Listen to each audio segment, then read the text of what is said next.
Pour commencer, au niveau de Cloud Connect, ce qu'il faut savoir, c'est que vous pouvez soit être propriétaire d'une infrastructure Vim, et à ce moment-là, vous allez juste utiliser Cloud Connect pour externaliser votre backup ou votre PRH chez Bretagne Telecom. Et dans l'autre scénario, vous pouvez ne pas être propriétaire d'une infrastructure Vim en local chez vous, et à ce moment-là, Bretagne Telecom peut infogérer complètement votre backup local ou votre backup et dans un second temps, l'externaliser via Cloud Connect. Donc, même si vous n'avez pas de Vim localement à la base, Bretagne Telecom pourra vous proposer un service d'infogérance de votre backup local et vous installer un serveur Vim. Pour commencer, on va faire quelques slides plutôt marketing hein, qui s'appuient sur des études que Vim réalise chaque année avec ses clients.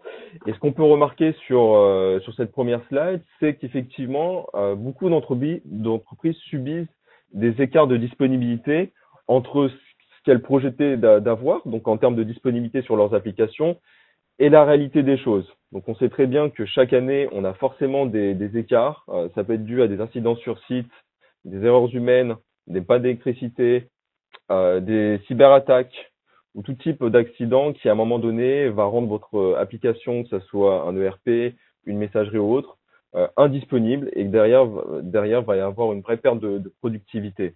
Et donc, dans ces études-là, on remarque que 82% des sociétés ont un écart de disponibilité et 67% ont un écart de disponibilité, 82% subissent un problème par rapport au SLA qui était initialement prévu.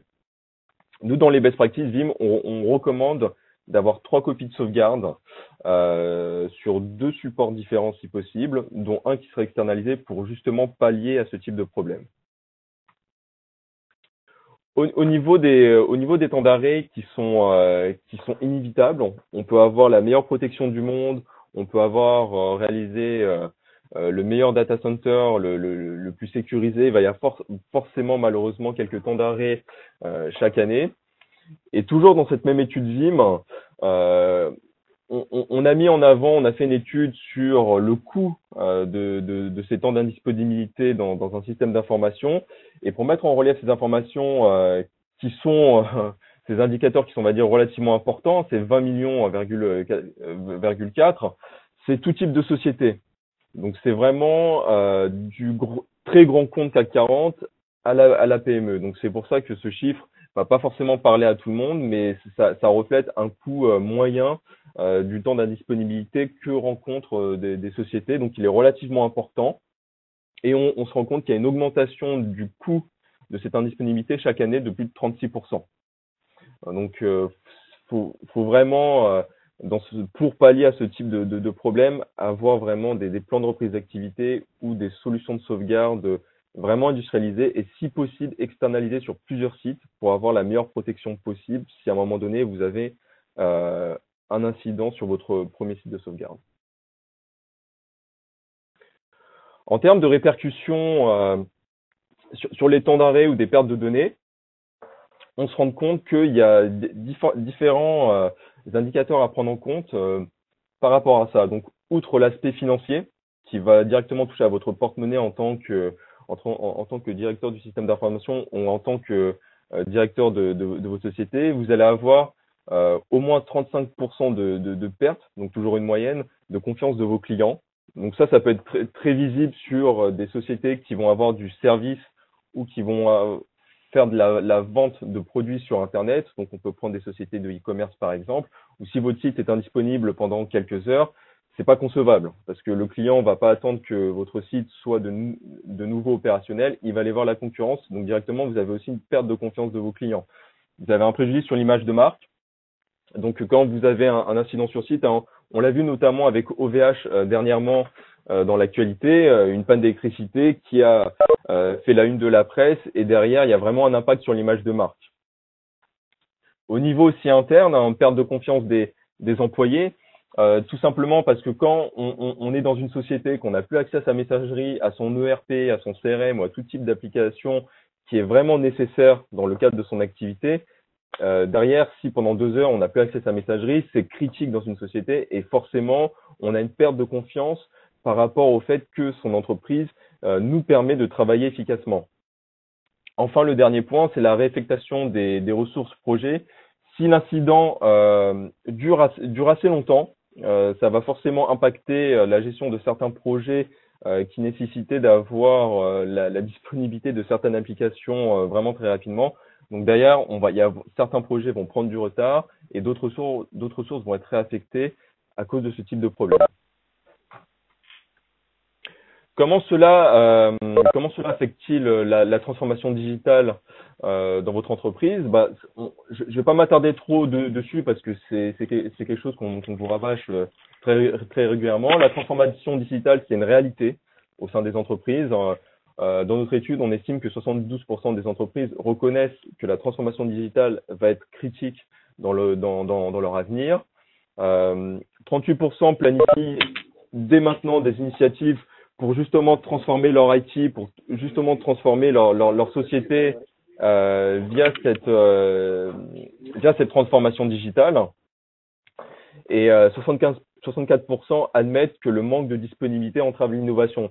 Donc, tout simplement, si vous avez des incidents sur site qui se répètent sur une année, forcément, ça prend du retard sur vos projets et forcément, derrière, vous aurez du mal à transformer votre IT, à transformer certaines applications pour les moderniser.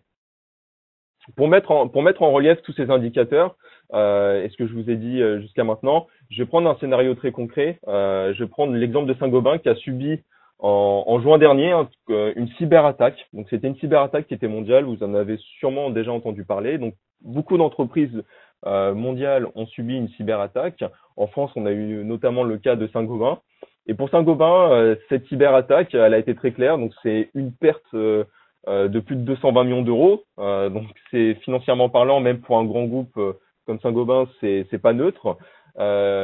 Et en fait, c'était une cyberattaque. Donc, les utilisateurs, certains utilisateurs de Saint-Gobain, en se connectant sur leur site internet, ils ont eu la surprise de pouvoir voir que leur PC et les fichiers qui étaient dessus étaient encryptés et que derrière, il n'y avait plus accès. Donc, on leur demandait tout simplement une rançon à payer en Bitcoin. Donc, c'est les fameux scénarios de ransomware qui se généralisent maintenant d'année après année et qui sont de plus en plus présents. Et donc, Saint-Gobain a eu plus de 3 jours d'interruption de service sur certaines applications, sur certains serveurs. Et ce type d'interruption n'est pas acceptable pour un grand groupe. Donc, forcément, derrière, il y a eu un vrai impact sur l'image de marque et sur la confiance des salariés, outre l'aspect financier. Donc, je pense que c'est un très bon exemple qui en plus est récent pour mettre en avant justement les problématiques que peut rencontrer une société. Et justement, pour se prévaloir de ce type de problème, externaliser vos backups, externaliser votre plan de reprise d'activité chez un tiers, donc notamment Bretagne Télécom, pour vous permettre d'avoir une vraie protection éloignée de votre premier site de secours. Et derrière, vous allez faire des économies en termes de coûts d'infrastructure, en termes de ressources humaines, parce que derrière, il n'y aura pas un administrateur de chez vous qui va gérer ce plan de reprise d'activité ou ce backup. Et derrière, vous avez aussi une sécurité supplémentaire parce que vous confiez vos données à un expert de la sécurité et de la gestion du backup et du plan de reprise d'activité qui va gérer ça pour vous. Voilà. J'en ai fini avec l'exemple de Saint-Gobain. Je vais passer à la partie Cloud Connect. Donc pour faire très rapide sur la partie Cloud Connect, sur la partie backup, c'est très simple. Donc comme j'ai dit au début du meeting, vous devez forcément avoir une infrastructure Vim on-premise, soit que vous avez déjà acquis parce que vous êtes propriétaire de licence Vim et que vous connaissez déjà notre produit Vim, soit qui peut être infogéré par Bretagne Télécom. Et Cloud Connect, ça va vraiment être la gateway, si je veux dire, l'outil qui va vous permettre facilement d'externaliser votre backup on-premise sur site vers Bretagne Télécom de façon très rapide, à un coût vraiment faible. Et derrière, ça vous permet de ne pas avoir de VPN à configurer. Donc, c'est une connexion SSL qui est derrière. Donc, il n'y a pas de VPN à gérer et ça vous permet d'externaliser votre copie de sauvegarde. Donc, la partie Cloud Connect Backup est très facile à mettre en place et elle demande peu de temps d'implémentation à partir du moment qu'on a déjà une infrastructure Vim d'intégrer chez soi. Au niveau de Cloud Connect Réplication, donc Cloud Connect Réplication, ça va vraiment être pour tous les scénarios de plan de reprise d'activité partiel ou total. Donc c'est-à-dire pour externaliser vraiment soit tout votre système d'information, soit une partie de vos applications les plus critiques chez un hébergeur qui fait du Vim. Et là, en l'occurrence, ça va être pour avoir accès à tout type de ressources CPU, RAM, stockage et autres, et vous permettre, le cas échéant, si malheureusement vous avez un problème sur site, de pouvoir redémarrer votre activité très rapidement chez Bretagne Télécom. Donc c'est vraiment un outil qui est aussi simple à installer. Donc forcément, quand on parle de PRA, ça sera un peu plus long que sur la partie backup. Mais en tout cas, ça vous permet facilement de mettre en place un second site de secours directement avec Bretagne Télécom. Au niveau de l'architecture de Cloud Connect, donc au niveau de l'architecture de Cloud Connect, notamment sur la partie réplication, comme vous pouvez le voir sur ce slide, bah, comme je l'ai dit au début, vous avez forcément une infrastructure on-premise et une infrastructure qui va être hébergée chez le cloud provider. En l'occurrence, il n'y a pas de VPN à configurer. Donc ça, c'est vraiment un plus au niveau de l'outil. Vous allez avoir une connexion SSL, TSL, cryptée. Derrière, vous pouvez activer, si vous le souhaitez, le One Accelerator, qui est une option supplémentaire qui vous permet, on va dire, d'optimiser la bande passante. Si malheureusement, vous n'avez pas une bande passante très importante, le One Accelerator est une option sur Cloud Connect qui vous permet d'avoir voilà, une optimisation de cette bande pour faire transiter plus de données, par exemple.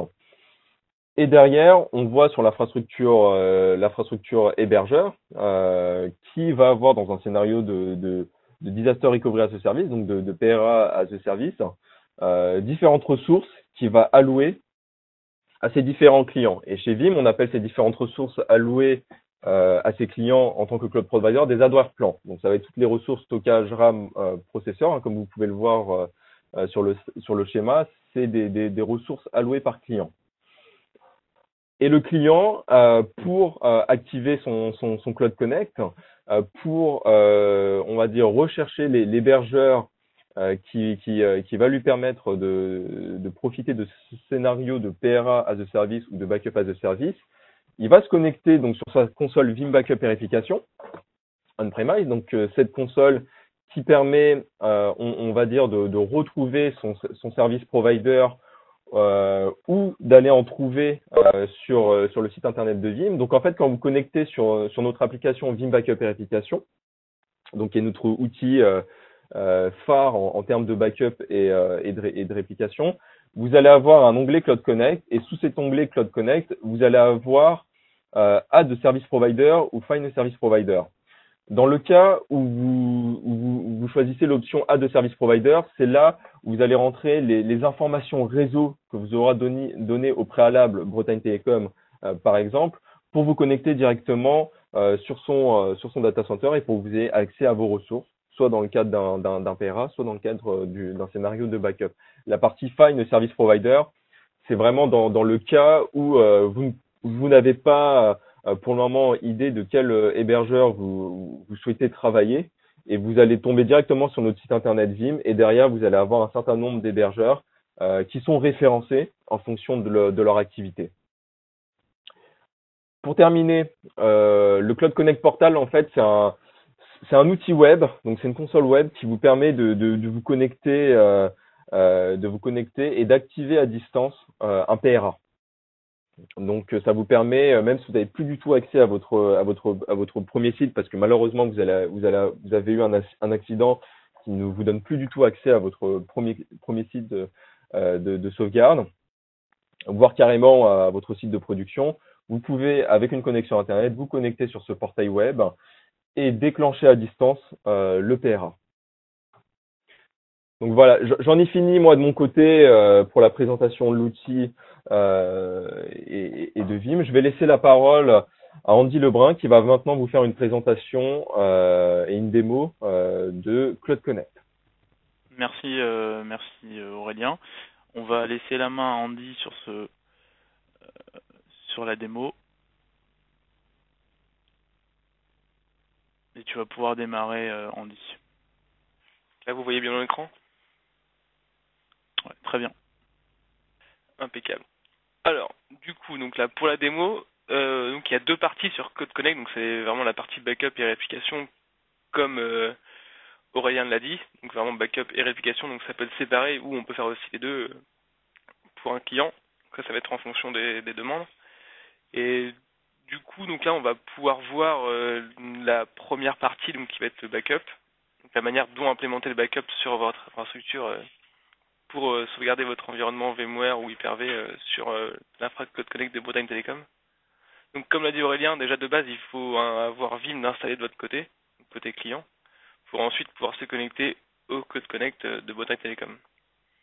Donc pour se connecter au Code Connect, donc là j'ai la console Vim ouverte, il suffit d'aller dans Backup Infrastructure, dans Service Provider.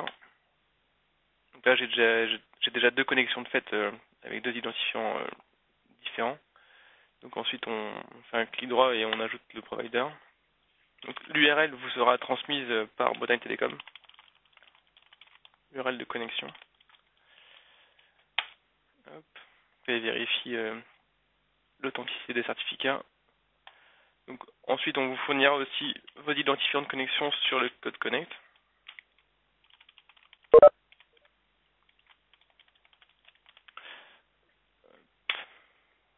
Tac. On applique. Donc là ça va créer une connexion sécurisée vers l'environnement de backup Code Connect de Bretagne Telecom. Donc là on voit que le user que j'ai créé pour le webinaire possède un repository de 100 Go. C'est pour le test. Et là on n'a pas activé le One Accelerator puisque sur notre environnement Vim qu'on a en tant que client, c'est un Vim en version standard, donc il n'a pas de One Accelerator de disponible. Tac. Donc là, le repository est ajouté. Donc le fait d'avoir ajouté cette connexion-là, ce que je viens de faire devant vous là, ça crée un repository sur le Vim, donc qui sera disponible pour pousser les backups sur celui-ci. Donc là maintenant on va pouvoir créer un backup vers ce repository là. Il suffit d'aller dans la console Vim comme ce qu'on fait habituellement pour des backups en local. On crée on nomme le job de backup.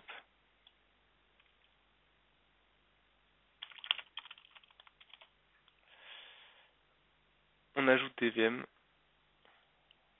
Donc les VM que vous voulez backuper.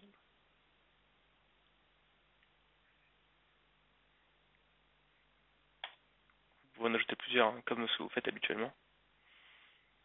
Et là, on choisit le repository qu'on a sur notre infra Code Connect. Donc ça, c'est vraiment celui que je viens d'ajouter devant vous. Les proxys, donc c'est des paramètres. Tous les autres paramètres, c'est des paramètres que vous allez mettre comme vous le voulez, hein, comme la rétention que vous souhaitez sur vos jobs de sauvegarde. Après, les autres paramètres de méthode de sauvegarde, donc incrémental ou du reverse incrémental, si vous voulez faire des foules quotidiennement, mensuellement, comme vous le voulez. Pareil, c'est toujours des paramètres que vous pourrez mettre à vos souhaits. La planification du job, à savoir tous les combien de temps elle sera lancée. On applique. Là, je coche cette case-là pour lancer le job automatiquement à la fin de la création du job. Donc là, on voit que mon job est lancé et il est bien créé. Donc là, pour résumer, donc là, tout ce qui va être backupé par ce job-là sera backupé sur l'environnement de Code Connect de Bretagne Telecom et pas en local chez vous. Donc là, en amont, j'avais aussi créé un deuxième job de backup sur l'environnement Code Connect avec un autre user pour vous montrer la partie restauration de VM à partir de Code Connect. Donc, du coup, si vous voulez restaurer une VM qui est backupée par Code Connect, donc vous cliquez sur Restore en haut et VMware, Enfin, nous c'est du VMware, après vous pouvez avoir de l'Hyper-V aussi de votre côté. On ajoute une VM à partir d'un backup.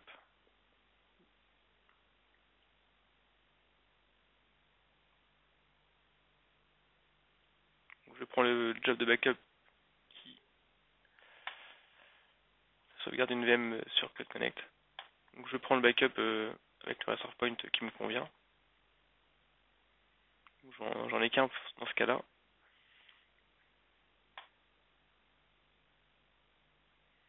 Donc là, moi, je la resterai au même endroit. On peut aussi choisir une destination différente, comme ce qu'on fait habituellement avec du Vim normal.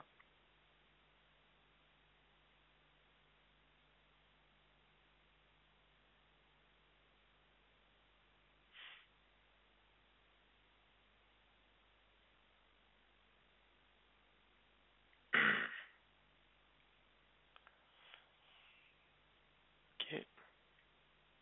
Et donc là, on restaure. Donc là, la restauration est partie. En fait, là, c'est la partie backup, c'est vraiment identique à la partie backup en local. Il y a quasiment rien du tout qui change, à part le repository qu'on va externaliser. Sinon, tout ce qui est backup et restauration, c'est les mêmes manipulations que si on avait notre repository en local. Donc là, ma restauration est en cours.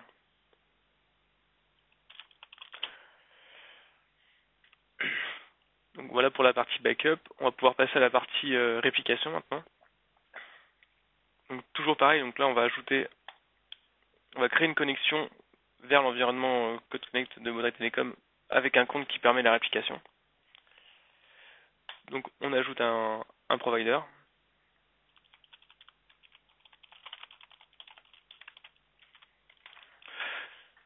Donc on va toujours vous fournir l'URL pour vous y connecter, votre login et votre mot de passe.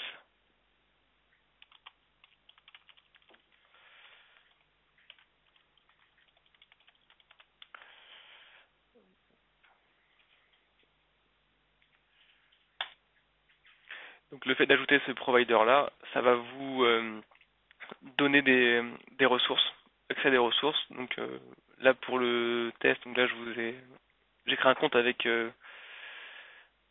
qui a accès à 10 Go en termes de CPU, 50 Go de RAM, 100 Go de stockage, un réseau pour pouvoir placer les VM.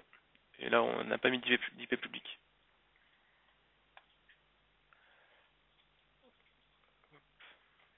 Le repository, enfin la connexion est faite. Donc là du coup on va pouvoir passer à la partie création de job de réplication.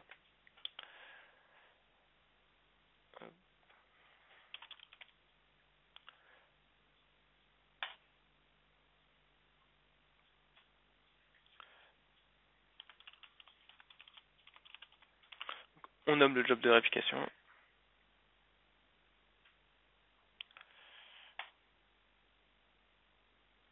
On ajoute les VM qu'on veut répliquer. Donc, je vais prendre la même que j'ai prise tout à l'heure pour le backup. Donc là, à partir de ce moment-là, pour la destination de la réplication, on va choisir cloud host. Et on va choisir celui que je viens d'ajouter devant vous. Donc là, ce qui veut dire que la VM sera répliquée vers l'environnement Cloud Connect de Modric Telecom sur les ressources qu'on vous a louées. Donc ça c'est pour les métadatas, donc ça il faut choisir un repository en local.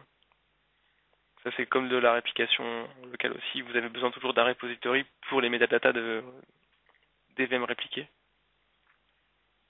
Donc là, après c'est toujours pareil, vous choisissez les options que vous voulez pour le nommage des VM répliqués, pour les points de restauration à garder. Les proxys en source, si vous en avez des spécifiques pour la réplication. Donc là, nous, le One Accelerator, il n'est pas activable puisque on n'a pas la licence pour sur notre version.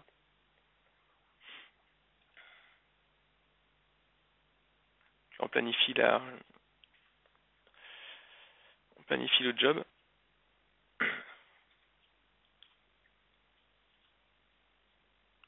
Donc là, mon job il est bien créé ici, il est bien lancé. Ok, donc là ça se lance bien. Donc là voilà. Donc là même pour la partie réplication, c'est quasiment identique aussi à ce qu'on peut avoir en local. Il n'y a pas de spécificité à part le choisir cloud host dans le job et pas répliquer vers une infra VMware Hyper-V qu'on aura en local. Une fois qu'on a lancé un job qu'on a créé un job de réplication, ce qu'on va pouvoir faire, c'est créer un failover plan pour pouvoir automatiser le déclenchement d'un PRA si votre infra est vraiment tombée en local. Donc on va faire un failover plan en cloud VMware.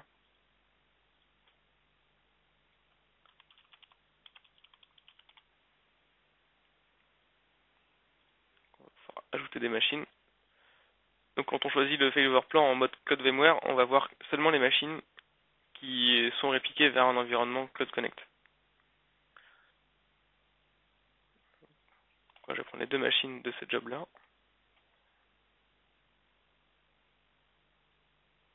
Il y a pas mal d'options aussi qu'il faudra affiner en fonction des demandes clientes pour tout ce qui est réseau pour le plan de reprise d'activité.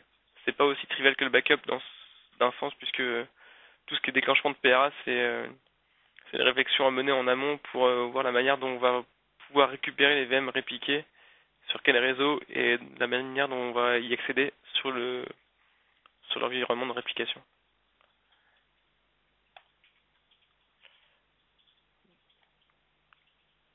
Là, j'ai laissé toutes les options par défaut. Là, mon failover plan est créé.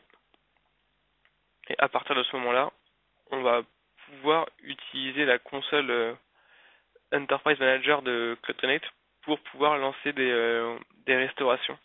Enfin, pour pouvoir déclencher un PRA et allumer les réplicas de côté Bretagne Télécom.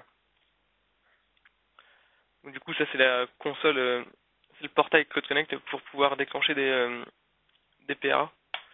Donc du coup, les identifiants pour se connecter sont les mêmes que ceux que vous aurez utilisés pour vous connecter au provider Bretagne Télécom.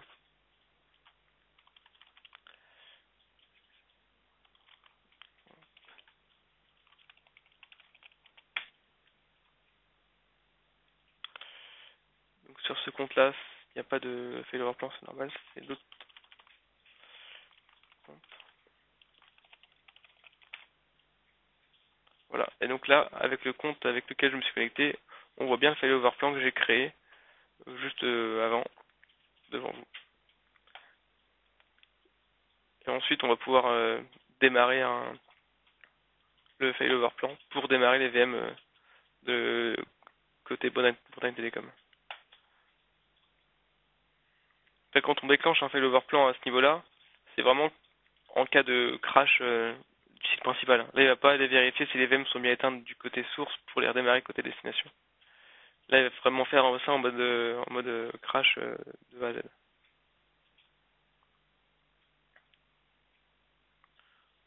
Ok.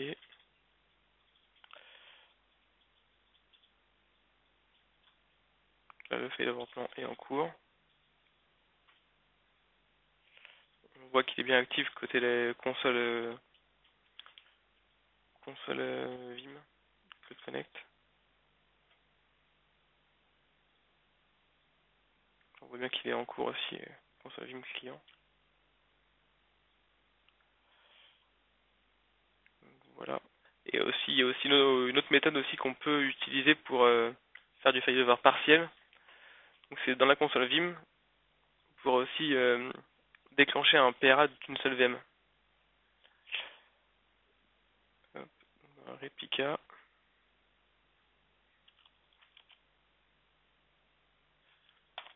On peut aussi déclencher juste une seule VM. Donc en faisant clic droit dessus et failover no. Donc la différence entre failover no et plain failover, c'est que dans le failover no, il va pas vérifier que la VM source est arrêtée, il va directement démarrer la réplication, la VM répliquée sur l'environnement Broadcom Telecom. Et le plain failover, lui, il va d'abord répliquer avant de démarrer la VM sur Broadcom Telecom.